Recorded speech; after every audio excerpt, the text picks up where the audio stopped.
BC కుల జనగణనకు కాంగ్రెస్ ప్రభుత్వం కట్టుబడి ఉందని తెలంగాణ బీసీ సంక్షేమ శాఖ మంత్రి పొన్నం ప్రభాకర్ స్పష్టం చేశారు. సోమాజిగూడ ప్రెస్ క్లబ్ లో బీసీ సంక్షేమ సంఘం ఆధ్వర్యంలో తెలంగాణ రాష్ట్రంలో సమగ్ర కుల జనగణన సాధన కోసం బీసీ మేధావుల విద్యావంతుల కుల సంఘాల పాత్ర అనే అంశంపై రౌండ్ టేబుల్ సమావేశం నిర్వహించింది. బీసీ సంక్షేమ సంఘం అధ్యక్షుడు జాజుల శ్రీనివాస్ గౌడ్ అధ్యక్షతన జరిగిన ఈ కార్యక్రమానికి ముఖ్య అతిథిగా మంత్రి పొన్నం ప్రభాకర్, జస్టిస్ చంద్రకుమార్, మాజీ ఐఏఎస్ ఆఫీసర్ చిరంజీవులు, బీసీ కమిషన్ మాజీ చైర్మన్ బిఎస్ రాములు, చిన్న శ్రీశైలం యాదవ్ తదితరులు హాజరై ప్రసంగించారు. బీసీ కుల గణన చేయాల్సిన ఆవశ్యకత, బీసీలు ఎదుర్కొంటున్న సమస్యల పరిష్కారానికి తీసుకోవాల్సిన చర్యలపై చర్చించారు. పారదర్శకంగా బీసీల సమస్యల పరిష్కారానికి కృషి చేస్తామని ప్రభాకర్ హామీ ఇచ్చారు. రాష్ట్రంలో బీసీ సంఘాలు 33 జిల్లాల్లో పర్యటించి బీసీ కుల గణనకు చేపట్టాల్సిన అంశాలను సూచించాలని విన్నవించారు.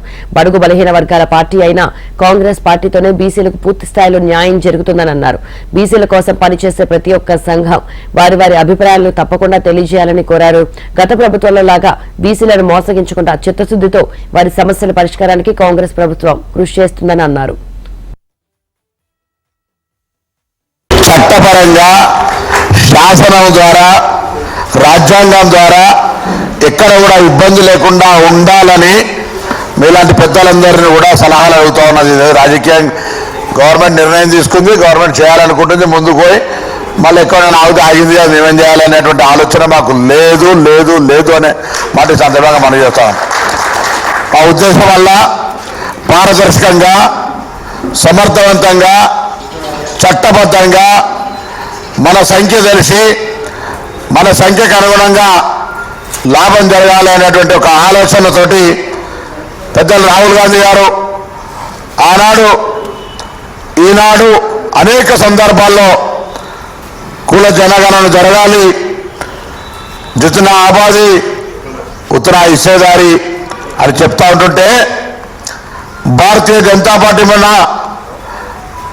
కుల జనగణనకు వ్యతిరేకమని అఫిడవిట్ దాఖలు చేసింది సుప్రీంకోర్టు లోపల. ఇవాళ కాంగ్రెస్ పార్టీ కేంద్రంలో అధికారంలోకి వచ్చిన ఇద్దరు పెద్దలు మురళీ మనోహర్ గారు చెప్పినారు ఇది కేంద్రం చేయాల్సిన అవసరమని.